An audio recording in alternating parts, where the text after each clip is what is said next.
start recording before I forget. Does anybody have any question about homework, any assignment before I get started? Because I usually have a plan, which is usually to go over the PowerPoint slides, but I want to make sure I address any questions, any concerns before, you know, I get started with the lesson. Does anybody have any questions?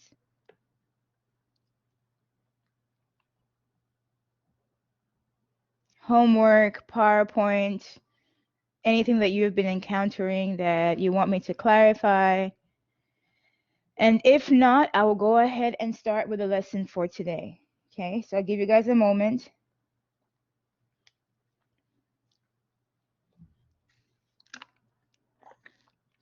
As usual, when I'm going through the lesson, if I go over a concept and you have a question about that concept, feel free to either type in your question or unmute yourself and speak up so they can get my attention.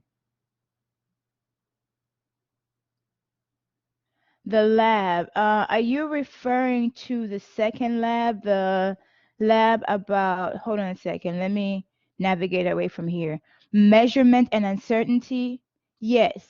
For this next lab, the measurement and uncertainty, you will need your lab kit. So does everybody have their lab kit? At least for those of you who are here, do you all have your lab kit? Okay. So if you don't have your lab kit yet, what you can do is you can read over the lab. There's some parts that you can actually start working on, and then at least read over the lab and make notes about it, because the best way to really do a lab is to read over it at least twice, okay? So if you read over it right now, make notes of your first impression of it. When your lab kit gets here, read over it again, and then you can start doing the lab, because you would have more experience by then, right? So read over the lab, make some notes about the lab. All the labs are already uploaded on eCampus, so you're waiting for just the lab kit, not the lab kit and the lab instructions, right? All the instructions you need are already uploaded on eCampus and Blackboard, same place, right? So download the lab. If you have some people have their labs on their e-reader. If you are one of those people, upload it onto your e-reader, maybe your iPad, whatever. Make notes on the lab. Later on, when you have your lab kit, go ahead and read it and then complete the labs. You really can't do the lab without the lab kit. So let's see. Since you asked this question, yeah, the lab for chapter 1, you need the lab kit. For determination of quantum numbers, you don't need the lab kit for that one. So when we get to chapter 2, you can go ahead and work on that lab without the lab kit. When your lab kit comes, you can go ahead and work on the other lab. Don't worry about the due date. Because of the challenges we have with the lab, these dates I have here are best dates I would like for you guys to complete the lab. But of course, if you don't have your lab kit, you can't meet that deadline. So just submit it when you can. Okay. You don't want to wait till last minute either, because you would have to do a lot of rearranging of your own schedule to make sure the lab is done, and then that will also disrupt my schedule. So as soon as you get your lab kit here, go ahead and start working on the wet labs. Okay. Any other questions? Yeah, sadly, I'm not really part of the lab kit acquisition. I used to be, but not anymore, based on the new structure. So I don't know when you receive the email. I don't know when you receive the labs. I don't know when, anything is happening. When you let me know, that's when I know things. Okay. So if a month from today you still don't have your lab kit, please contact the bookstore, contact Carolina. I mean, I would say keep emailing them to find out updates. It does help you. It does help everybody, right? Keep emailing them to find out. But a month from now, if you still haven't gotten your lab kit, that's a huge problem, okay? Because then it will make it really hard for you to catch up at that point. Okay, so just keep me posted. Any other questions, any other concerns? Okay, If you don't have any questions, or if you do think of something else while I'm teaching, once again, go ahead and type it in. And when I see it, when I do notice it, I will address it. Okay. Okay. So I want to go ahead and start where we picked up from. So we were talking about Dalton and the experiences he had. Okay. So we're talking about how we're not necessarily disproving his experiences in the lab and his postulates, but we're talking about other experimental results that show that there was more to his experience. One of those things is isotopes. As time went by, scientists were able to discover more characteristics of elements and atoms based on technology improving, right? So before I talk about isotopes, I need to talk about the technology that influenced the discovery of isotopes. And that will be the discovery of, or the building of the mass spectrometer. So let me see. I saw it earlier today when I was looking at the slides, but yeah, there it is. The mass spectrometer. The mass spectrometer is a device, an instrument built that is able to analyze samples, and is able to not only analyze samples, ooh, analyze samples, but is also able to analyze samples and sort them based on mass. So this device is able to take the mass of the atoms and then sort them. So it will be like you having a packet of M&Ms, and then you were asked to sort them by color. So you get them mixed together, and then you're separating them based on color, and then you get to decide how many amounts of M&Ms do you have that are blue, that are red, that are green, and I think brown. I don't know what other colors they have, maybe yellow. Anyway, so you were asked to sort them, right?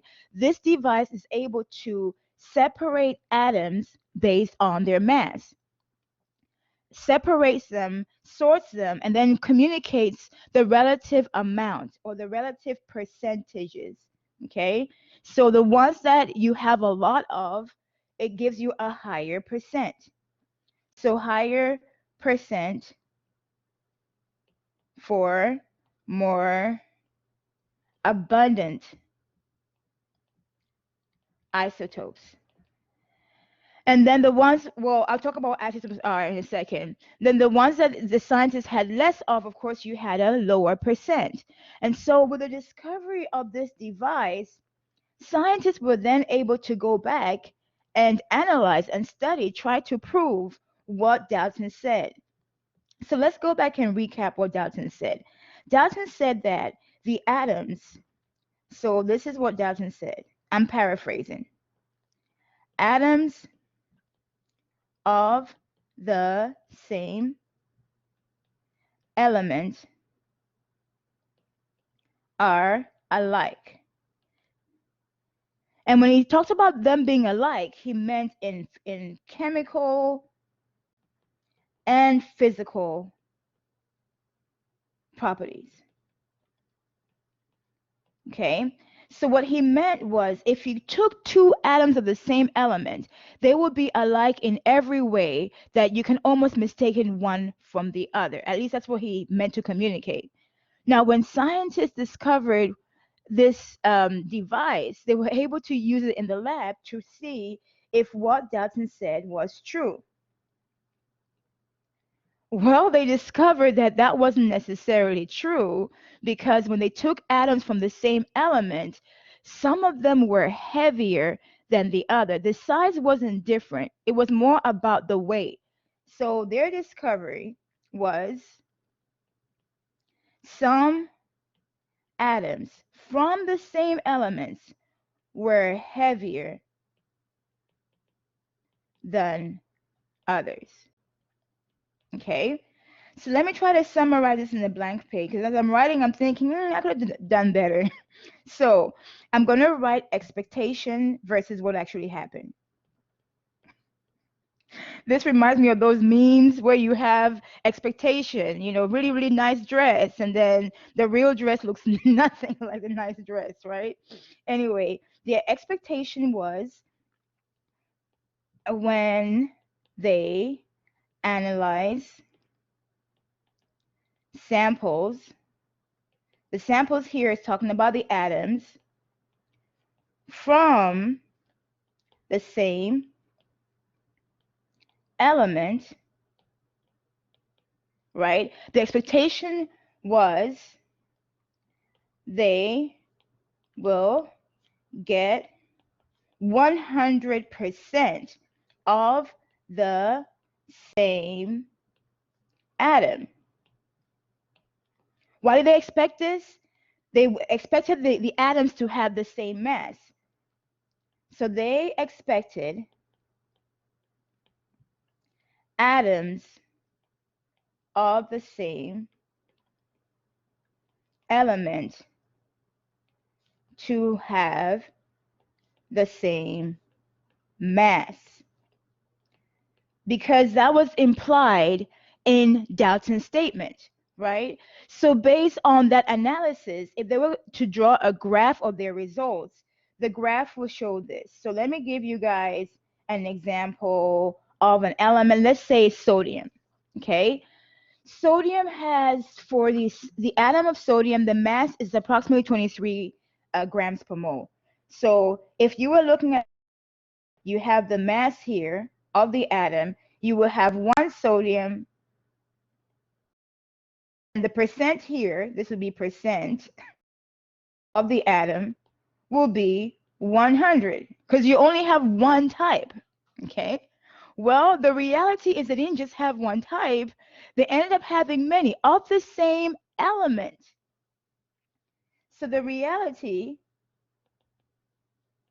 was they found that of the same element had different masses, but they're for the same element. They have the same proton number. So how do you deal with that? Okay, so you have expectation versus reality. I should make a meme of that. No, I won't. No, I won't, because you have to have a whole community of people judging your work, right? So the reality that came up, and this is just a hypothetical example. This is not based on actual things. So I haven't gone to look at the isotopes of sodium, but the reality would be something like this. For sodium, instead of just having one peak to represent the atom, they would have two peaks.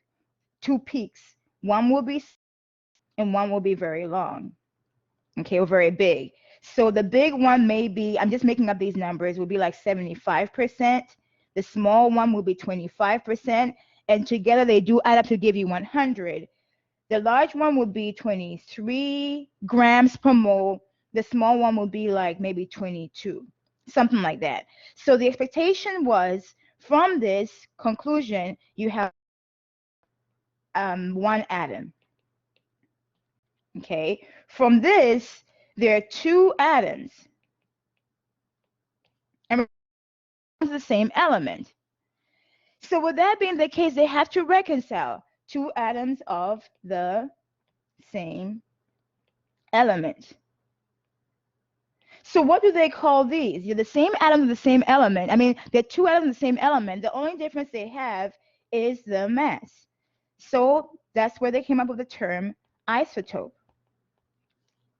Isotope, this term describes atoms of the same elements that differ. That means they're different in their mass due to different number of neutrons. Okay, so they had to make up a term to describe this. One of the big things in science is when you describe an effect, or when you experience a new effect, or discover something, you have to name it. So the effect they saw here, or what they saw, was two atoms of the same element that were different. And the criteria in which they were different is their masses. Remember, this right here is the mass versus percent. So we have the term isotope. So you want to be aware of that. So the discovery of the existence of isotopes unintentionally proved what Dalton said as incorrect. He said if the atoms come from the same element, they are alike in every way. They are alike 100% of the time. But in reality, that wasn't the case. They can look alike except for the mass. And what makes the mass different? The number of neutrons.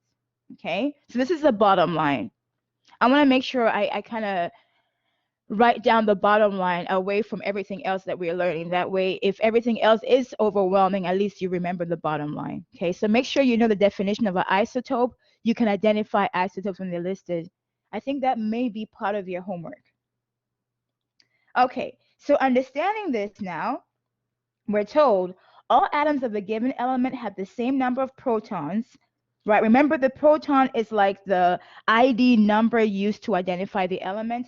However, they don't necessarily have the same number of neutrons. So the example we're told here is all neon atoms will contain 10 protons because this is what makes them neon, right? But they may contain 10, 11, or 12 neutrons. If that's the case, if they have 10, 11, or 12 neutrons, we just described three different atoms of neon that are all neon. What qualifies them to be neon? The number of protons, this number down here. Okay? So these are considered three isotopes of neon. Okay? They're isotopes. Three different atoms that are technically from the same element, and what makes them different is the number of neutrons. So the neutrons eventually makes the mass different, right? So notice these are the isotopic symbol. The format is you have this right here is the element symbol. The top number here is the mass, or called the mass number, which you get by protons plus neutrons. That's this number right here. The bottom number is the atomic number, which is just equal to the number of protons. So you want to make sure you can identify the mass number, the atomic number. Let me see. Let me scroll this over a little bit. Does anybody have any questions about this? So one of the things you want to be able to do when you're given different atoms of the same element is identify, are they actually isotopes or not? The atomic number has to be the same, which is number of protons. The mass number can be different. Or in this case, it has to be different, right? So conclusions, atoms with the same number of protons, but different number of neutrons are called isotopes. Okay, I already described the expectation versus the reality. Now we're moving on to representation. I already described this to you. This is a generic way of communicating isotope, right? Once again, the sum of the protons and neutrons give you the mass number. A mass number is A. I didn't get to name these or assign these symbols. I would have made a mass number a different letter. Anyway, because atomic number is Z, I'm like atomic number A, but the people who are coming up with these designations aren't necessarily English speakers, so they decided atomic number is Z. Because when I was memorizing this in middle school, I would say A for atomic number. That makes sense, right? And I was always wrong, so I had to remember it was the flip. Z is atomic number, A is mass number, and then X is where you have your chemical symbol. Okay.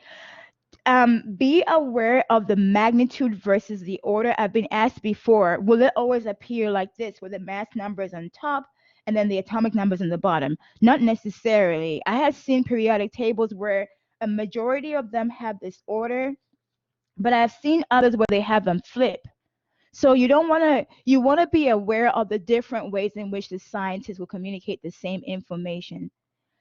Of the two, the mass number, remember, is the mass of the atom. This is protons plus neutrons. So this will be larger. You can rely on this logic. The mass number contains at least two subatomic particle types, protons and neutrons. Atomic number is proton only. Okay? Okay. So make sure you know this. Any questions about this? So two ways to represent the isotope. One way is this. The other way is generically just X, which is the symbol, right? Chemical symbol. I'll call this chemical symbol. And then they draw dash and M. So they'll have the chemical symbol dash the mass number. They're showing you the chemical symbol so you know what it is. Then the mass number, let's see, sorry, I just put M here for mass number. I just put A like that, yeah, for mass number. The mass number communicates to you the part that's different, okay? So there are two different ways in which they communicate that this is an isotope. And of course, this right here will be the mass number. Okay. So other than that, does anybody have any question? If not, we're going to move on and work on different problems. So once again, I mentioned you want to know if a set or a series of atom symbols provided to you is actually an isotope or not. And you want to look at the atomic numbers, the mass numbers, and everything. Yeah, so this is what I was communicating to you, chemical symbol, mass numbers. So this one here is showing you 3 isotopes of neon, and these are 3 isotopes. How do we know? It's the same element. And if you're not sure what this number is, because I used to, when I was still learning this and I was new at this, I felt like a lot of information was coming to me at once, and I am not good at memorizing. I'm better at logic. So I was like, I felt so overwhelmed by the details. Periodic table is your friend. So what I did then to survive this is like, if I couldn't figure out what this number was because I hadn't memorized the order of the elements yet, look at the periodic table. The smaller number of the two is the atomic number. The larger one is the mass number. Neon's mass number is a lot closer to this number right here. So now I know the logic. They're trying to show you the mass number. But when I was still learning this as a middle schooler, I wasn't really that mature to know that. This is the mass number of neon. As you can see, it's a lot closer to this number right here. So just in case you're not sure about what that number represents, look at the periodic table, okay? And it will give you an idea. Okay, so right here, we're still working on neon. What we're going to do right now, even though there's no question here, I'm going to make a question out of this table, and then we're going to figure out the relative atomic mass in the periodic table. Okay, we're still talking about the 3 isotopes of neon. We can see that right here in this table, 3 isotopes, right? And we're told all 3 have the same number of protons. They have to be identified as neon. The number of neutrons are different. That's why they're isotopes, making the mass number different. So it's just kind of summarizing what we just talked about. Now we're seeing something else. This is the information that the mass spectrometer provides. The device I was telling you about, right? It not only sorts it, spectrometer, it not only sorts the isotopes or the different atoms, it places them together based on similarity. So when you're trying to analyze a random sample of neon out there in the atmosphere, or if you're doing some kind of analysis, neon naturally, they said this is a natural abundance. That means naturally you will find more neon 20 versus neon 21. Okay, so the natural abundance has to do with the natural availability. So this is kind of like availability, the likelihood availability. Today I'm struggling to spell while I'm talking. So if you're studying a sample of neon, you will naturally find more neon 20. How do I know that? Neon 20 has a 90.41% abundance.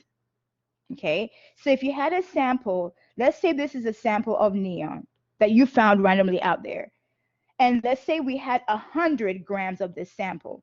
That means 90.48 grams of that will just be neon 20. So you would have the largest amount being from neon 20. The least amount will be from neon 21. How do I know that? It has to do with the percent. So this is kind of like assignments in the class. When I look at this percent abundance, I think about the assignments in the class, right? The assignments in the class have different percentages. You have exams, you have homework, you have quizzes, you have labs. Each of those assignments can be viewed as atoms or isotopes. right? And each of them contribute to your overall grade, and each of them are weighted differently. So what we're going to be doing is we're going to be using these three isotopes to figure out how these influence the overall, the average mass, okay? Average atomic mass, so it's called average mass in periodic table. So before I do all that, conceptually, the one that's the largest will influence the average mass the most, right? Because it has a higher percentage and you have more of those isotopes present. The one that you have the least of will influence the average mass the least because you have less representation, right? It makes sense. It's kind of like, I don't want to get into this, but kind of like voting, right? More isotopes, more influence, less isotopes, less influence. Kind of like that without, starting stuff. Anyway, so before, I mean, I wrote the number down, right, for neon, but before we do the math, I can say the average atomic mass for neon will be very close to 20. So let's see how that works out. There is a formula which they're going to write later on. I don't like the way they write theirs, so I'll call this the formula for calculating the average, sometimes called atomic mass, for the element, of course, right? Okay, so it's sometimes called the average or relative. It has so many names, so I just call it relative, like RAM, relative atomic mass. So I'm going to add this word here. So many different books have different ways of describing this. So this will be, you take the percent given to you. You'll be given a percent abundance. You write that percent number over 100 and then multiply this by the mass of the atom. So I'll write here, this is going to be mass of either atom or isotope, whatever term they use. Okay? So sometimes this is provided in AMU, sometimes it's just given to you as a number. So you write that. You're going to have this set up for each isotope provided. Okay, so in our case, we are working with 3 isotopes. So I'll write one of these for each of my isotopes that I have. Okay, then I'll add them all. And when I add them, I'll actually end up with a relative atomic mass that is very close to the numbers we have in the periodic table. Okay. So let me see. I'm going to be using these masses right here. Since I wasn't given any other mass, I'm going to use that mass. Okay. So I'll start with this. I'm trying to find the relative atomic mass for neon. The first one, what was the percent again? 90.48. 90.48.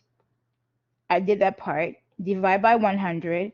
And then multiply by this number right here, 20. Plus, second one, 0.27, right? Multiply by, let me stick with the process, divide by 100, multiply by 21. Let me confirm. I don't want to just go by memory. Yeah. Last one, plus 9.25 over 100, multiply by 22. So I'm just working this out. Let's see how that works out. Oops, don't run away from me, pencil. Okay, so 90.48. Oh, by the way, when I start doing math, can somebody else do math with me so that we can confirm my answers? Times 20. Okay, first one, I get 18.096. I'm not rounding up yet. Plus 0.27 divided by 100 times 20. Oh, I'm doing them individually first, 0.054. And then 9.25 divided by 100. So when I get my answer, I'm hoping that somebody else will confirm my answer, right? So I'm not the only one doing the math. Okay, I got 2.035. So I'm going to add these 3 numbers together.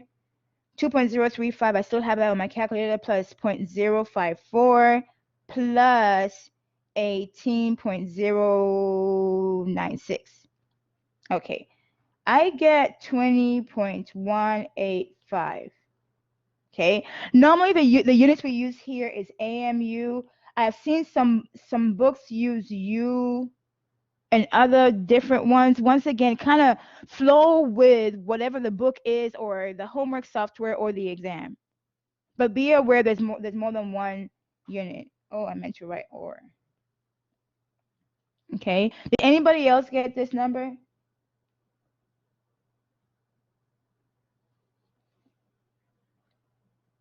So this is what I got.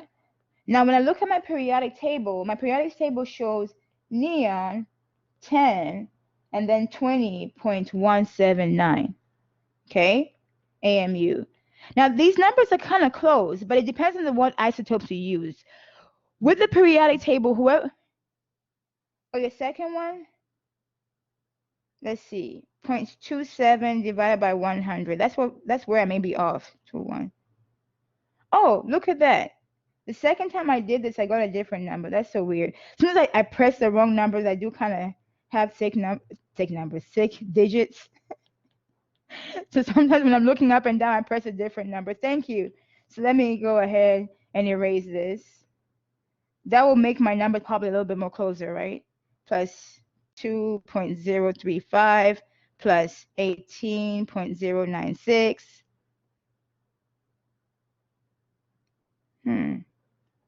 Let me see, 9.48.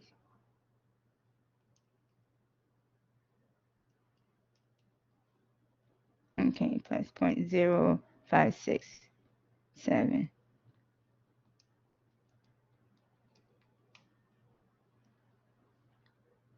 Yeah, so I get 0.1877. Okay. Now for the periodic table, they tend to use different different isotopes, but for the most part, they tend to use the most dominant ones. The ones that I usually get close numbers to, or that resemble the periodic table more, is the ones for chlorine and then the one for bromine. The other ones, it's close, but not exactly close because you have to use the exact same isotopes and the masses that they use in the periodic table. Plus, we have used kind of rounded up numbers anyways. Okay. Any questions about this?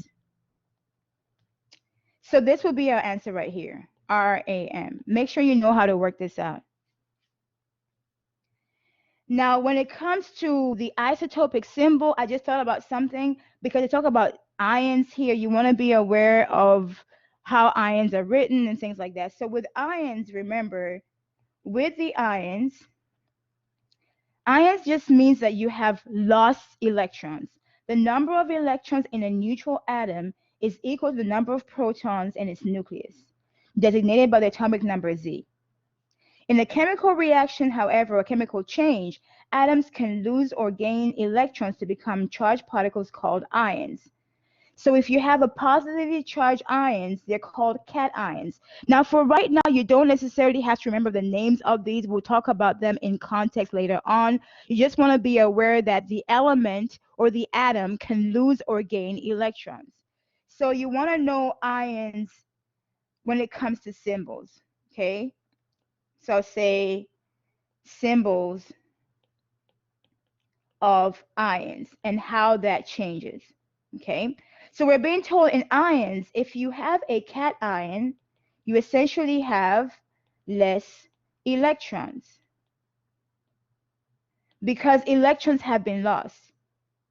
If you have an anion, you have extra electrons. So to illustrate this, let me go ahead and add a page again to see how this is different. Let's start with the middle. So we'll start with a neutral atom, right? So you have a neutral atom. In a neutral atom, the number of protons equal number of electrons. Okay? And of course, mass number equal number of protons plus number of neutrons. Okay? That's neutral atom. When you have a cation, this is the positive ion. Number of protons is going to be greater than number of electrons because some electrons are lost. Okay? Because electrons are lost. But as usual, mass number doesn't change. It's equal to number of protons plus number of neutrons. Okay? And this is cation. In the anion, it's the opposite scenario. So I guess it does help, right? Negative. So we'll work this out in a problem. Because I think I remember seeing this somewhere. I don't remember exactly where. In this case, number of protons is going to be less than the total number of electrons because you have extra electrons. I'm trying to just summarize what I'm trying to say. Because electrons are gained, right? It doesn't change the mass number though. Mass number equal number of protons plus number of neutrons. Any questions about this? So just in case you didn't get that because somehow I was writing very fast. I do try to write so that, you know, but maybe I'm writing too fast. I'm just going to show you that real quick. So what I'm going to do is I'm going to try to draw a table and then see how we can kind of complete that table together. And you guys can help me with that to make sure we're communicating this concept well. To illustrate this, I want us to know that we can calculate number of protons, electrons, and neutrons in a neutral atom, in a cation, and in an anion. Okay? Okay, so before we even work on this one right here, let me add this. Just because it I feel like it kind of helps out. I think I added the table in the wrong section right here. Okay, so what I'm going to do again, okay, hold on. There, add page. Okay. So what I'm going to do here, I'm going to write number of protons, element, number of protons, number of electrons, number of neutrons, atomic number, mass number. Okay? So I'm going to give you guys random elements, and I want you guys to help me complete this. And I'll give you rounded off numbers. So I'm going to give you the atomic symbol. Oops, hold on a second. The opposite of that, germanium. 32.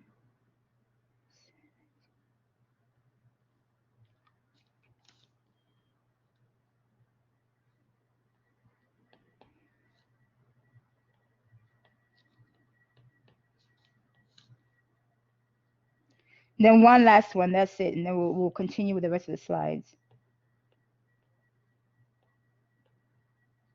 Let me pick something easy, Okay, how about that? I decided to mix it up. Okay, what do we do? With the first one, what is the number of protons with germanium? So I gave you the full atomic symbol, right?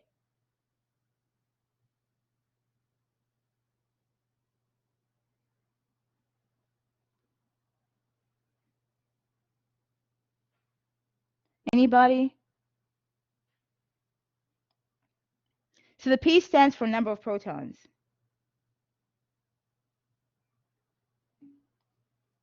Okay, 32. Actually, let me make an amendment with zirconium. Zirconium, I'll put, because I was trying to do a lot of different things, right? Okay, we'll continue with that. 32, okay. And then number of electrons.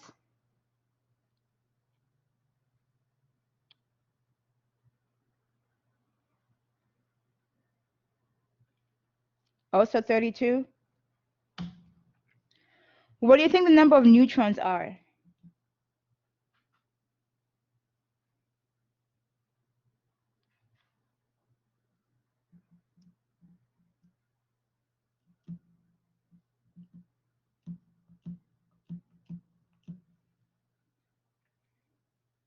Okay, 40. Right, thank you. Atomic number.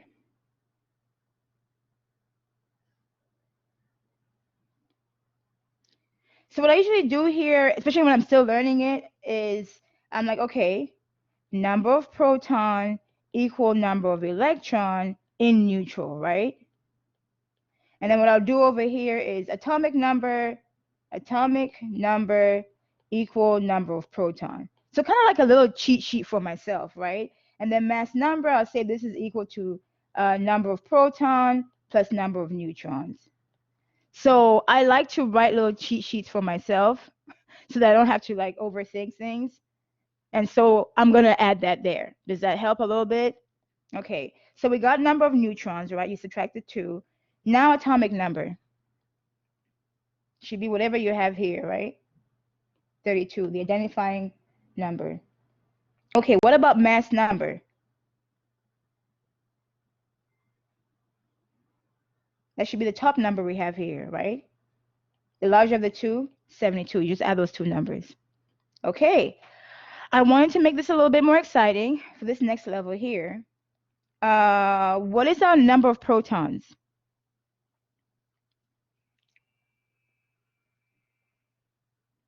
Anybody?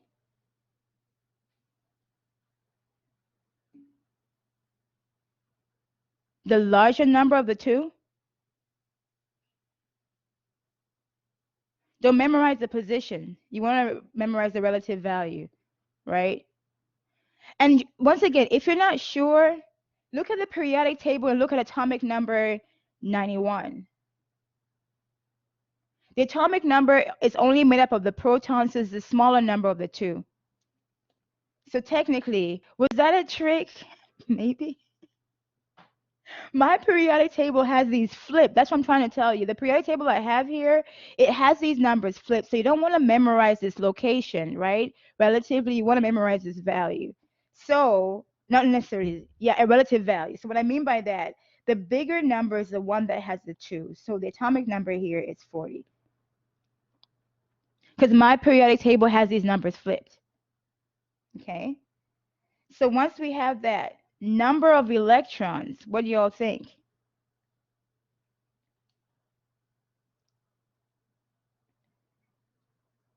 Don't forget this right here, number of electrons. If the 2 plus wasn't there, what do y'all think it would be? It would be 40, right? But now we have 2 plus. Did I explain 2 plus earlier? Oh, I didn't. Okay, my bad. 2 plus means lost 2 electrons. I just wrote the definition, but I didn't give you an illustration of what that means, right? So 2 plus means lost 2 electrons. So if this was a neutral atom, it would be 40. But since I put 2 plus there, it's now only 38 left. Yeah, if it was a neutral atom, it would be 40. But since I put the 2 plus, what I'm trying to communicate is it used to be 40, but it's now 38. 2 electrons are gone. Okay.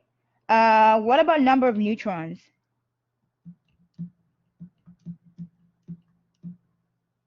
That should be 91 minus 40, right? The difference. So I have 51. What about atomic number?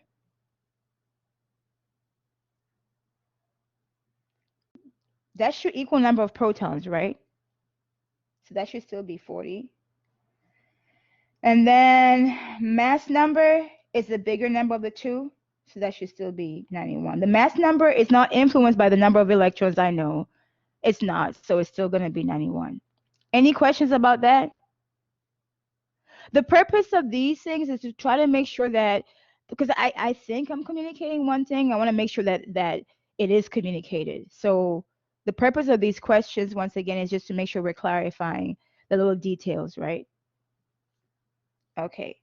So I gave you guys this isotopic symbol on purpose. Again, kind of like number 2 was on purpose, the second one.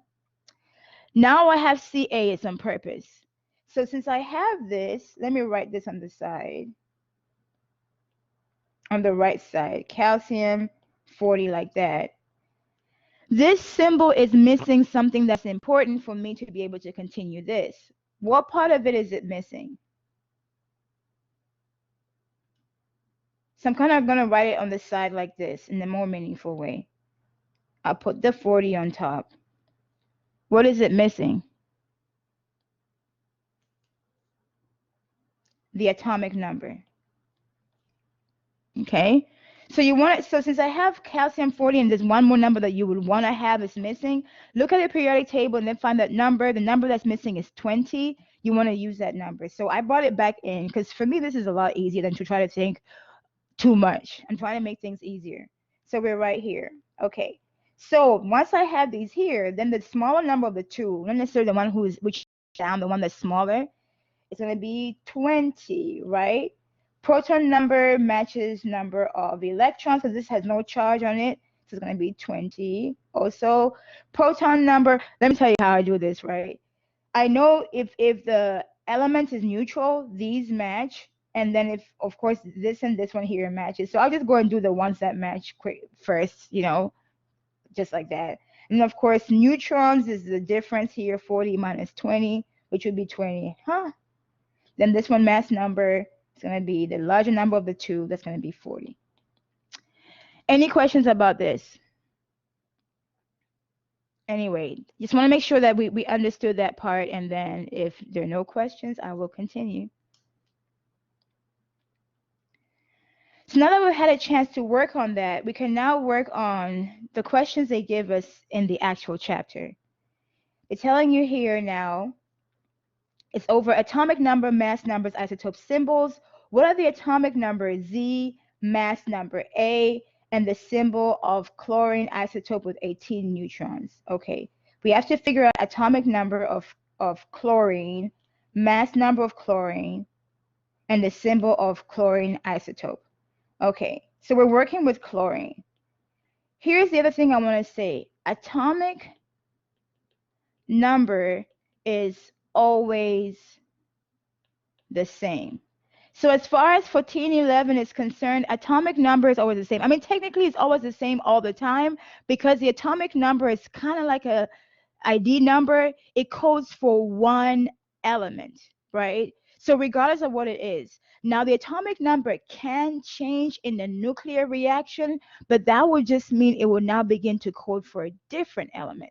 So is it true to say atomic number is always the same? So they say that they want us to find the atomic number for chlorine, and it wasn't given to me in the question. All I'm going to do is pull up my periodic table, and my symbol reads this. I'm going to write my symbol since I can't show it to you. 35.453. Like I told you guys, my periodic table has a larger number on the bottom. So this has to be my atomic number. Now I'm going to write it the way they write it in the book. So I'm going to write it like this. Cl, and then in the book, the atomic number is in the bottom, right? So I'm going to write the 17 part on the bottom for chlorine. And then they said mass number, and then they want the mass number. So I can't just take this number here in the periodic table. They want me to write the mass number when the neutron is 18.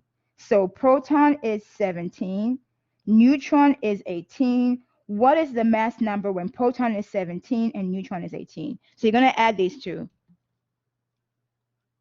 17 plus 18. And I have 35. Okay? So that would be 35. This is the mass number. So in a way, I did the mass number already. I did the number of protons, and there it is. And that would be your symbol. Any questions about this? Yeah. So that's the first one. I'll go ahead and work the next one. So while you guys are watching this, if you kind of missed something, feel free to watch the video. Yeah, I am recording. feel free to watch the video and then you can go ahead and rewind the other part. So now we're looking at CR5224. Once again, the top number is the bigger one, so that has to be the mass, because mass has both, you know, this is proton plus neutron, this is proton only. So they're asking you how many protons, electrons, let me check, is this neutral? Yeah, there's no charge here. So these will be the same, and neutrons are present in the atom, this symbol here. Okay, so I know number of protons is 24 because it's the bottom number, right? That's equal to the number of electrons, so number of electrons is 24 also. Protons plus neutrons is 52. Protons is 24 plus neutrons equal 52. So therefore, neutron equal 52 minus 24. What is this equal to? 52 minus 24, 28. So they wanted me to get proton. I got that right here. Electron, got that right here. Neutron right here. Any questions about this? Okay. So for some reason, I have those 2 blank pages that I added here. Delete the page. And yeah, so they show us how we got the answers or how they got their answers, and here we are. I already showed you guys how to figure out the atomic weight, right? The average mass. So I'm not going to be working that again. I'm just going to show you. This is their formula, that for the atomic mass, you have the fraction of the isotope. That's just the percent over the 100, right? I combined these numbers.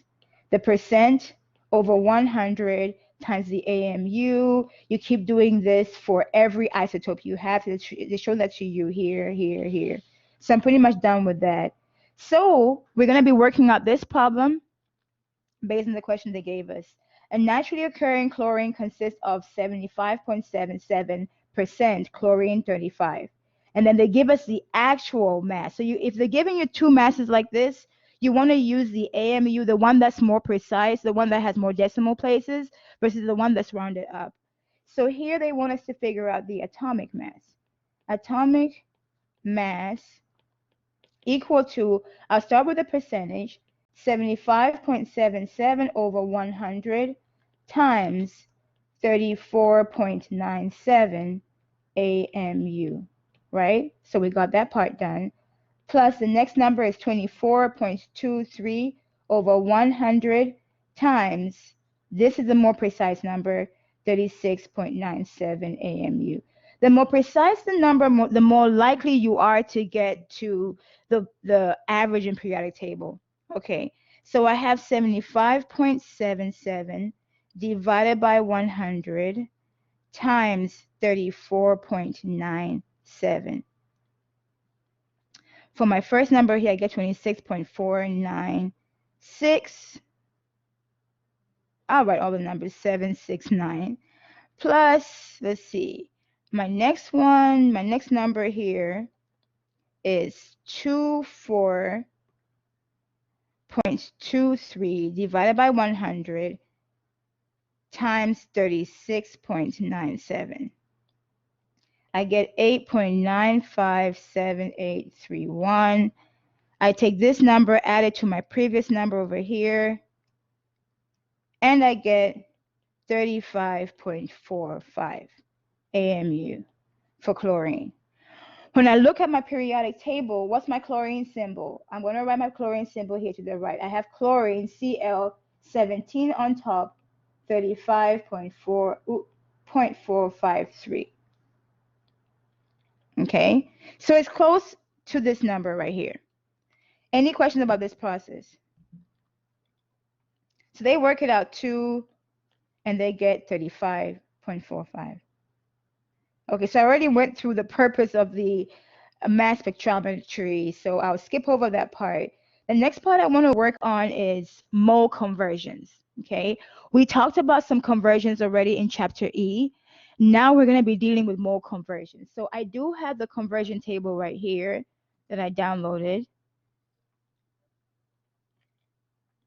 With the molar conversions, there's only 2 molar conversions that we deal with all the time. So let me wait for that to download. If you have any questions about the mole conversions, once again, please feel free to ask.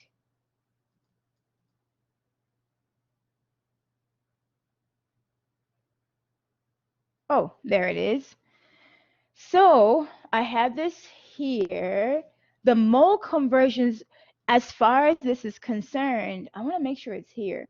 We only have 2 mole conversions. I thought I saw it here before. Oh, there it is. It's kind of hidden here. So yeah, the mole conversion is written right here. And then the second one is kind of written in a weird way. So I'm just going to write the 2 mole conversions that we deal with, because the way it's written here is really not useful to me that much. Okay. So for the most part, when we're dealing with mole conversions, there's 2 mole conversions that we deal with. One of them is the mole as it relates to the mass. The other one is the mole as it relates to counting units. Okay. So I'm going to have this right here. So the first conversion, before we get into this slide right here, is 1 mole, and this is equal to, I'll call this counting units, right? Counting units, and what I mean by that is 1 mole, and the counting units here are Avogadro's number 6.022 times 10 power 23. Okay, now the word you select here depends on the type of formula you're working with. If the formula is an element, so I'll say if this is an element, you will use, now remember, for the element, it can be monoatomic or diatomic, right? But in this context here, for the element, this element will have to be monoatomic. If the element is monoatomic, you will use 1 mole of the element. Let's say the element is X, because I have no idea what it is right now. You will write the number 6.022 times 10 power 23. Because the element is monoatomic, you will write the word atom or atoms. Either one is fine. Okay? And you will use this as your conversion. If the element is diatomic, right? Remember, diatomic means that Brinkelhoff, these elements here, they're 2, 2, 2, 2, 2, 2, 2. You will write 1 mole of any of those, X sub 2, equals 6.022 times 10 power 23. And you use the term molecules because its description used for these is molecules. Okay, they're still elements, but molecules is the word you use. Any questions about that? And if you're dealing with a compound, not an element, just a compound in general. Now, some people get technical and say if it's ionic compound, molecular compound. To me, that gets just overkill. But if it's ionic compound, some people use formula units. And if it's molecular compound, they use molecule. I feel like that's a little bit overkill. But with compound, the easiest one to use, the more popular one to use, 1 mole of the compound. So compound usually has 2 elements or more. So I'll just say XY to represent the compound. 6.022 times 10 power 23 molecules. So realize, for the description of the amounts that you're counting, the compound tends to match the diatomic. Then the monoatomic is when you use the word atoms. Any questions about this? So it's important to judge the formula you're using before you complete this equality here. Okay? And then the other equality that we have for molar amounts is, in this case here, 1 mole of whatever it is you're looking at. So I'll just say 1 mole of the formula X, and then you use the molar mass. It can be the atomic mass in grams. So you use these to perform your conversions. And so it will make more sense in context. Does anybody have any questions about this? If you have questions, once again, don't feel shy to ask. I used to be the question asker in my class. I think it reached a point where everybody expected me to ask questions. I should have charged them for that. Anyway, I'm trying to think, monetize the skill, right? But don't feel shy to ask. Okay, so in defining what the mole is, like I said, the mole is counting terms. It's just you get the mole by counting. So usually if you're trying to get a dozen, I'm thinking donuts right now, a dozen cake sounds good. A dozen, you arrive at that by counting 12 objects, right? You have a baker's dozen where they add the extra one to make 13. I like that. Or when describing apples, you have a gross of apples, which is 144 apples. I haven't seen this term used here in the US that much. Okay. But these words here describe counting terms, and the words describe specific amounts that were counted. Now, in the lab, it is impossible for us to manually sit there and count these, right? These number of atoms. So scientists use equipment to count for them. And the equipment is able to count the number of atoms and tell us how many atoms are in a specific amount of a sample. Okay. Now they're trying to communicate to you the mole just stands for a specific amount of things. It can be anything. It can describe atoms, it can describe marbles, it can describe sand grains, it can describe anything you're trying to count. It just says it's a whole lot of the sample you're counting. Okay. So this kind of demystifies the meaning of mole. Mole just means a whole lot of whatever it is you're trying to count. Okay. And this number is called Avogadro's number because Avogadro, the scientist, was the one who actually put together, he was the one who was able to successfully figure out the number of atoms inside 12 grams of carbon 12 isotopes. Okay. So he was able to take carbon 12 isotope, not all of the carbon, just the carbon 12 in particular. And then he was able to weigh in the lab 12 grams. And the question was, how many atoms were in that 12 grams? And when he was able to use the instrument to count the number of atoms, he didn't count it himself. He came up with the number, and he called that number after his name, Avogadro's number. He studied with carbon 12 because carbon 12 is an isotope that's very, very popular and available. He skipped over all the atoms before carbon because hydrogen is a gas. It's very combustible. It will blow up very easily. Helium is very non-reactive. It's hard to come by. Lithium is a very reactive metal, so is beryllium, boron, and carbon is a safe one. Okay. So when you have an option to work in the lab, work with a safe chemical. So he chose that, and that became the standard by which we judge the amounts in other atoms. Okay, that's the bottom line. That's how we got the number. So from here on, we're going to be using that number in calculations, like I told you guys. These are essentially, this is the equality. Oh, they made a typo here. For the number of atoms. So 1 mole of atoms, whatever it is we're dealing with, this would mean elements, right? Has this many number of the atoms that we're looking at. We can use this equality in this fashion or in this fashion. Once again, it depends on what we're converting from and what we're converting to. So once again, don't memorize one or the other. Just look at how the question is framed. So we have a question right here. And this question is saying, calculate the number of copper atoms in 2.45 moles of copper. So what I do here, because when I was learning this so many years ago, so many years ago, I had a student one time when I was discussing the atomic theory, he's like, well, we weren't alive in that time. I was like, neither was I. Are you trying to imply that I was born in the year 1800 and something? And he looked at me like, I think I spoke too quick. For the rest of the semester, oh my goodness, I razzed him saying, because some of us were born in the 1800s. He's like, oh my goodness, get over it already.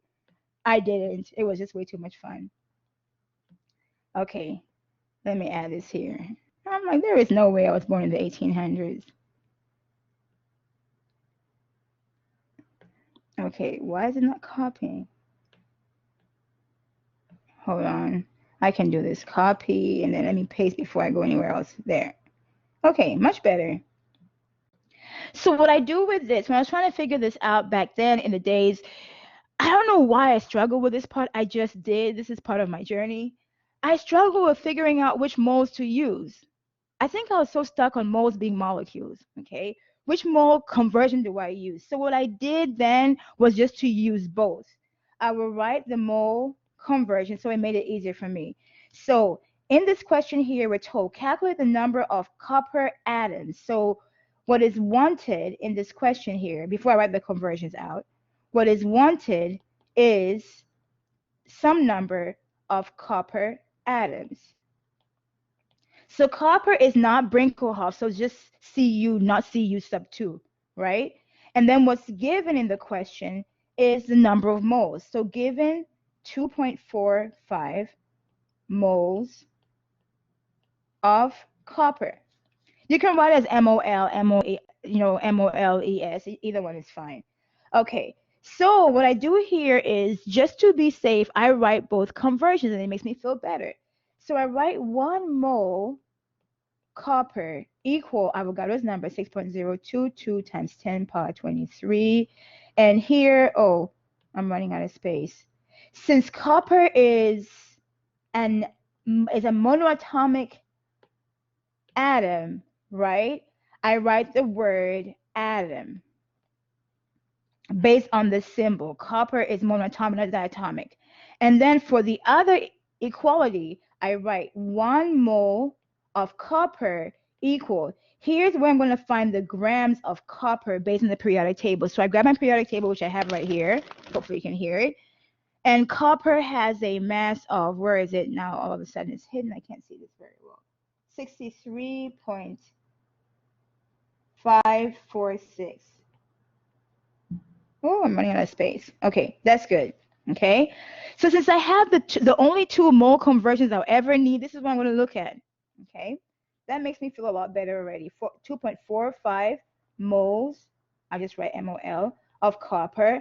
I draw my conversion bracket. This is my starting point. Now I have to pick a conversion that has moles in it, but the best conversion factor you want to have has both your given unit and your wanted unit. So I'm going to check and see, do I have that? I have 2 moles to pick from, but only one has moles and atoms. That's the top one, this one here. So that will be the best one to use, right? So 1 mole of copper, 6.022 times 10 power 23 atoms of copper. Or if it makes you feel better, I know it's small things, but in my journey of teaching, I notice certain people prefer certain things certain ways. Okay, so I have my student journey, then I have my teaching journey. So yeah, okay, if that makes you feel better to write it that way, that works too. Doesn't change anything. Mole of copper cancels out. We get our answer now in the desired units, so then we can now actually invest in doing the math, right? I don't do the math until the units work out, because what's the point? It's not going to work out, right? 2.45 times, open parentheses, 6.022, my little exponent button, 23, to the right, close parentheses. I feel like I need more light here. Okay, so I get 1.475. Oh, I have 3 significant figures. Okay, let me just round it up here. 1.48 times 10 power 24. And then you can say atoms of copper or copper atoms. Did anybody else get this answer?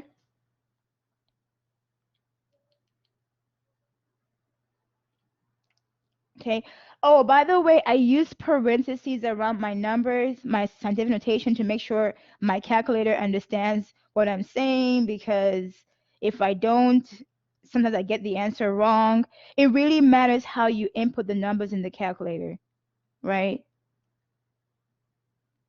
Okay. Anyway, let's go ahead and check what they got, because they worked it out too. Okay. Right there. Okay. So once again, because with some people, when they write this question, in my journey of teaching, I learned that some people, when they write this question, if they don't associate the mole conversions with these 2, they write it down and they're like, I'm stuck. I have no idea where to move from here. And I'm like, well, if you wrote the 2 mole conversions, maybe that will trigger something. So I usually say it's just easier when you see a question that has the word mole, just write the mole conversions. That may trigger what your next move should be, right? Versus not writing them down. Okay. So once again, this is showing you all these different equalities that are out there. I won't even go over that. This is not telling you what to do if you have to go from grams, right? So this is the starting point. If you have to convert from grams to number of atoms, apparently it takes two conversions. This time it tells you if you're going from grams, so you're starting from grams and going to number of atoms, you have to go from grams of, the assumption here is the element, to moles of element, to number of atoms of element. Okay, so you can go ahead and read over the scheme. What I want to do once again is to use the conversions to write the two mole conversion and then pick them as I go. Okay, so in this problem here,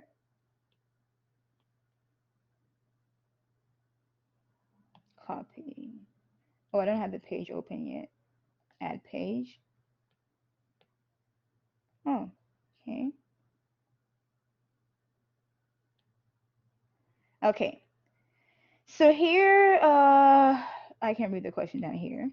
It says, how many copper atoms? So again, we're trying to, what is wanted here is number of copper atoms are in a copper penny with a mass of, so what's given to us this time is a mass of copper, which is 3.10 grams of copper. So they want us to solve for copper atoms. They gave us mass of copper, and they say, assume that the penny is composed of pure copper. Just think of that's just copper, so you don't complicate it and try to figure out what the composition is. Okay, we can do this. So when you see the word either in the problem, you see atoms or moles. When you see atoms, I would say think of moles. Think of the 1 mole conversion. Okay? Learn to associate them, because if you can do that, I think for me, when I was able to do that, it reduced my anxiety. It didn't completely get rid of it, but I became more familiar. Oh, when I get to the atoms, I should think of moles. When I get to the moles, I should think of the mole conversion. Then it made it more familiar when I saw those kind of questions, because I went from hating questions that had atoms in them and then being like, oh, that's not that bad, and then getting to the point where I was like, oh, I know what to do, right? Because atoms, moles, mole conversion. So I'm going to write the mole conversion here. 1 mole, same thing. This time it's copper, right? Just like we did before. Avogadro's number 6.022 times 10 power 23. The word is atom because copper is monoatomic, right? Copper. I can say atoms. And then the other one, remember there are two. 1 mole of copper. I need the mass from the periodic table. 63.546 grams of copper, right? Once again, atoms, moles conversion.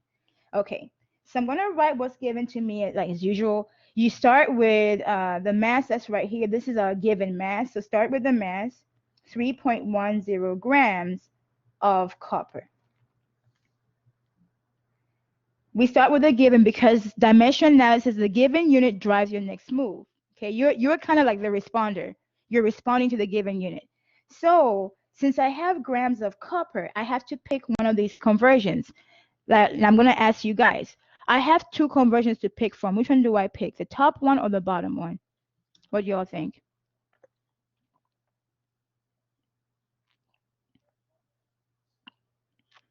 With the rule being the units must match diagonally across, right? The units must be the same.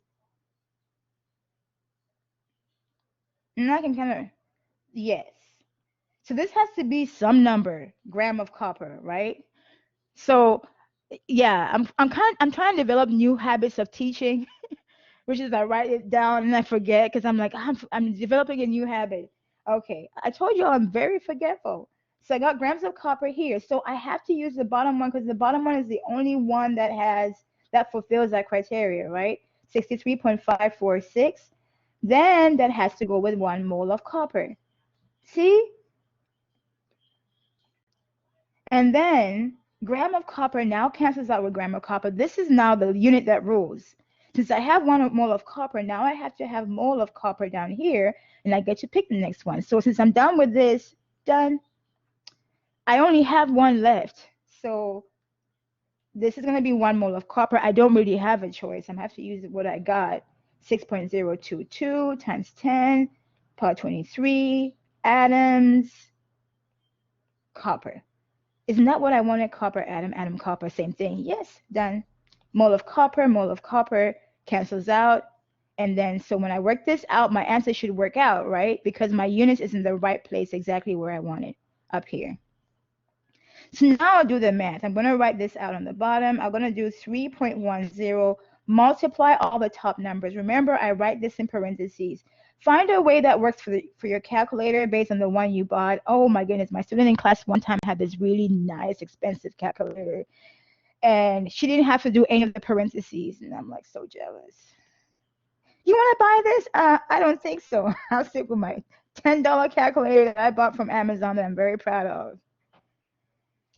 I'll just keep using my parentheses though. So for me, I multiply all the top numbers and divide all the bottom numbers. That is the language my calculator understands, right? Me and my calculator are finally at peace with each other, since I learned how to write things in a way that makes sense to it.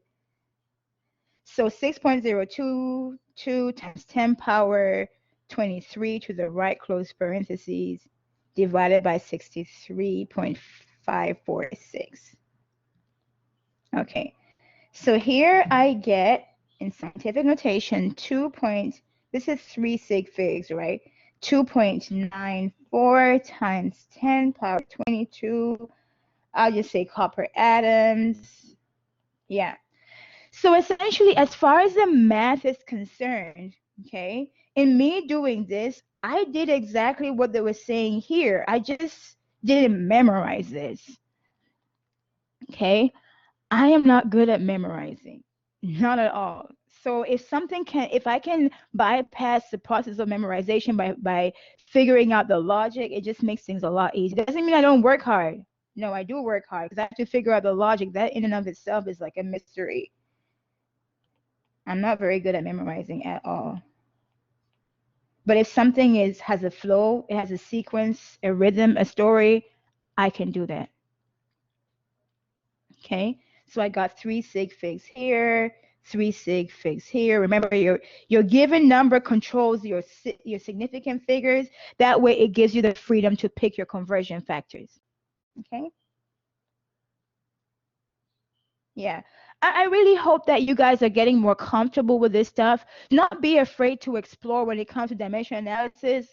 As I said, I had a different method of learning it in middle school. Then come to high school, they had a different method, and then I learned that when I got to America, and they brought in dimension analysis, and I had this visceral, immediate hate feeling, like I got my way, I want to stick with my way, and then the teacher tried to really convert me. I'm like, no, my way is the best ever. Then everybody was doing it, and I kind of felt alone. I had the FOMO feeling of missing out. Everybody else is doing that, so then I forced myself to learn it. Then I learned it. I'm like, oh my goodness, I actually love this better than the previous way. Now I can't even remember the other way. Isn't that so sad? Yep, and I was holding on to it. This allows a lot of flexibility, but there's the answer, right? And so let me see. This one is now taking us from grams to moles. Let me see if there's any other question here. This one shouldn't take that long. Oh, okay. So what I want to do, I won't even do the next one. I want to do this one here. This last question. We're converting between particles and mass, right? Remember, particle stands for atoms or molecules, and grams. So this will be our last one. An aluminum sphere contains 8.55 times 10 power 22 aluminum atoms. These kind of questions in chemistry are just precious. Okay, so let me erase this and actually copy it to the next page. Now give you general formulas for different shapes in chemistry. No, okay, there. Do I have all the numbers? Okay, so we're told an aluminum sphere contains 8.55 times 10 power 22 aluminum atoms. So we're given number of atoms. So a given here is number 1, atoms of aluminum, which is equal to 8.55 times 10 power 22. I'll call it aluminum atoms. The order doesn't really matter. It's just really how you want to write it. Okay, so I'm right here. What is the sphere's radius? So they're looking for radius. Don't panic. Don't check out. I know it was the last question we're working on. They're looking for a radius. Oh, they said in centimeters. See, in chemistry, they give you the units, and you want to get the units because how do you know what units to present your answer in, right? So we're going to get a radius. That will be the symbol R, and it will be in centimeters. So when we are able to get to centimeters, when we pass through some kind of equation, we will know we have arrived at the answer. And they gave us the density of aluminum is density is equal to 2.70 grams per centimeter cubed.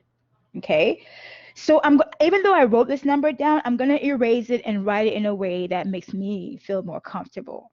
Yes, I know, right? I am one of those students. I was one of those students where the numbers have to be written a very specific way because it matters with the purpose in the future. This has fractional units, so I have to write it as a fraction. 2.70 grams over 1 centimeter cubed. Okay? Because this was not helpful to me, this became helpful. This is literally the same number, y'all. It's the same number, but this number here has more meaning to me. Okay? So I mentioned this before. Of these two numbers, we will start here. Why? This number has a simpler unit. Okay, so before we panic or do anything, saying how do we go from here to radius, let's go ahead and review some shapes we want to know in chemistry. In chemistry, we want to know the volume of a sphere, which is 4 over 3 pi r cubed. The volume of a cube, which is length times width times height. The volume of a cylinder, which is base area pi r squared times height. Okay, you want to make sure you at least know that because somewhere in chemistry, one of those many chemistries you will take, they're going to throw this in there and they're going to be like, well, you should know this, right? And the units can be different units, but make sure you have this written down somewhere. That and that and that. Okay, so we're going to be using this at some point when we need it. I'm going to leave it up there. Okay, I told you guys earlier, whenever you see atoms, don't worry, just write the equality for atoms, right?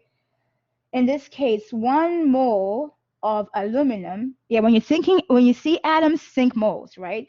So 1 mole of aluminum is equal to, again, 6.022. I'm doing the same thing over and over again, right? It's on purpose, times 10 power 23 aluminum atoms. Because when you see atoms, think moles. And when you see moles, think the mole conversion. Then the other one, do we even know if we're going to need it? No, but I always write them in pairs. So 1 mole of aluminum is equal to periodic table mass. You hear me grab my periodic table. And if I can see this number, 26.982 grams of aluminum. So now that I've grabbed these here, I think I'm okay. We'll see. When I see atoms, I think moles. When I think moles, I have my qualities. So as I'm working this out, let me write my formula for volume right here. Volume of a sphere, 4 over 3 pi r cubed, just because up there seems so far away, okay? Before we start, I'm going to add a page just in case. Okay, we'll start our conversion with the simplest number, like I said. Start here. Why? Not because I necessarily, well, I've done this question so many times, but the point being, start with the number that has the simplest unit versus the one that's something over something, right?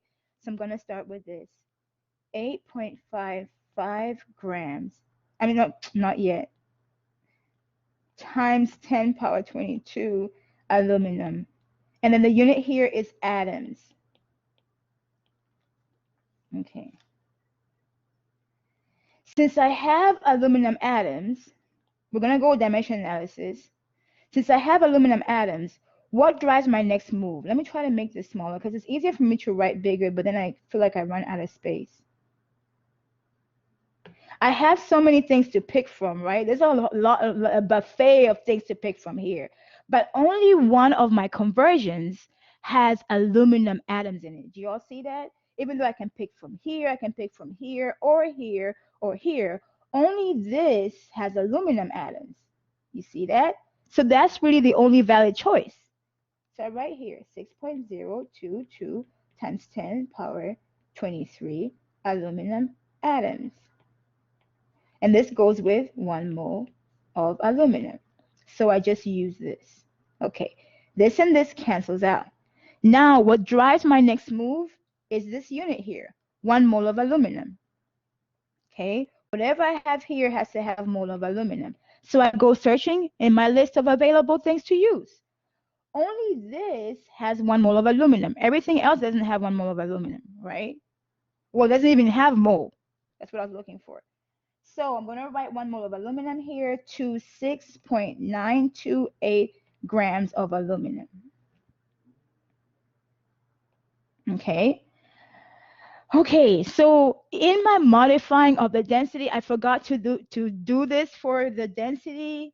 No worries. This is me encouraging myself. The density was for aluminum. The whole question is about aluminum, right? Density of aluminum. I forgot to write gram of aluminum, 1 centimeter cubed of aluminum. Okay. If you forget to write it, don't worry. Just add it like I'm doing right now. Okay. Because mole of aluminum cancels out. My next move is determined by this unit. I need to pick something that has gram of aluminum. Let's see. This here has gram of aluminum, so that's my next unit. This is the fractional form. That means you can use it as is, or you can flip it over. The kind of stuff we do in chemistry. You can use this the way it is, or flip over the fraction to match dimension analysis. Since the rule for this is the units have to match diagonally across, diagonally across, diagonally across. Same thing with this. So I'm going to flip it over. Oh, no. Oh, you guys can still see this. Something happened to my iPad. Hold on. Oh, okay. It's still working. Yay. Hopefully you can see this. Yeah.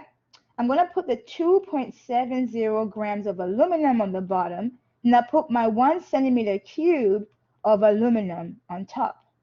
Okay. I won't even try to make that even smaller. I'll leave it as is. Gram of aluminum cancel out. Now the answer I get will be some number centimeter cubed of aluminum. This is not my answer, but this is actually the volume, right? Because remember, the volume is length cubed. So the number I get up here when I do all the math will be the volume of aluminum. It's not my answer, but it's very close to the answer, right? So let's do our math. I'm going to multiply all the top numbers. So open parentheses, 8.55 exponent 22 to the right, close parentheses, multiplied by 26.928. I'm leaving the ones out. Divided by, open parentheses, 6.022 exponent, oh, this is supposed to be 23. Exponent 23, oh, this will come back. 23 to the right, close parentheses, divided again. I divide all the denominator numbers, right? 2.70. Okay. So here I'm getting, after doing all that, I'm getting 1.416 centimeter cubed of aluminum. But I have to get centimeters, so no worries. I have, once again, remember volume is length cubed. I want to use this space right here, so I'll just say volume is essentially length cubed. Okay, so now that I have the volume, this volume here, 1.416 centimeter cubed, is equal to 4/3 pi r cubed. They said solve for r, right? So to solve for r, I want to move this over. I want to get r by itself. So the easiest way to do this is multiply it by the inverse of this fraction here. I'm going to multiply both sides by 3/4. Kind of like dimension analysis to get rid of the 4/3. Both sides though. 3/4. So multiply this. This cancels out. This cancels out. Right? On the right side, I'm left with pi r cubed. On the left side, I have to take this number, multiply by 3, divide by 4. Now I have 1.062 centimeter cubed. Okay, now I have to divide by pi, right? Divide by pi to get rid of pi and be remaining with just the r cubed. Divide by, where's my symbol? Pi, and I have 0.338 centimeter cubed. This is equal to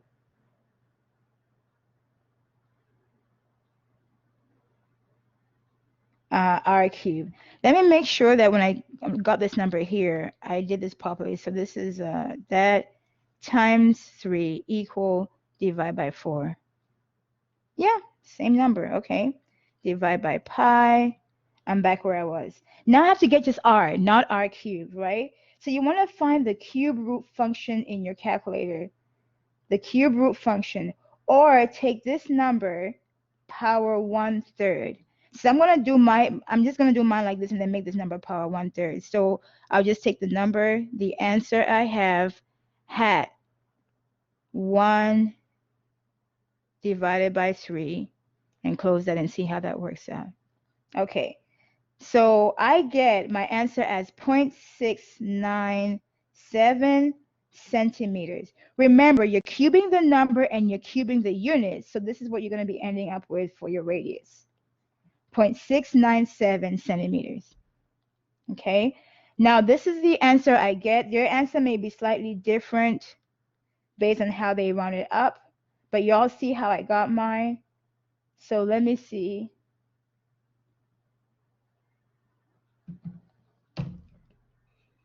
They show you everything over here. And oh, well, I guess we got the same answer in the end. 0.697. Okay. So that is it for chapter 1. What do y'all think? Hopefully you are more comfortable with atoms. When you see the word atoms in the problem, a chemistry problem that has math, think moles. And when you see moles, think of those two conversions. I think it kind of declutters things, right? When I was learning, I just felt like there's a lot of things coming at me at one time, and then I couldn't sort it out. And then when I was overwhelmed, I kind of went through cycles of shutting down and saying, I can't do this. And then I ended up majoring in it. Can you imagine? I worked on it so much to figure it out. I had invested so much in it. In the end, I was like, okay, from hate to indifference to loving it. And here I am. So if you're having struggles with this as you're working on your homework, please feel free to email me. We can do a one-on-one through office hours, once again, like this, where it's just me and you working on stuff. Okay? Other than that, I'm done with chapter. Yeah, because the last slide is just empty with chapter 1. This is 1, right? Yeah. Any questions? Y'all are kind of quiet. That's okay. Okay. Well, if you don't have any questions, I guess I'll wrap up for the day, and then y'all can go have some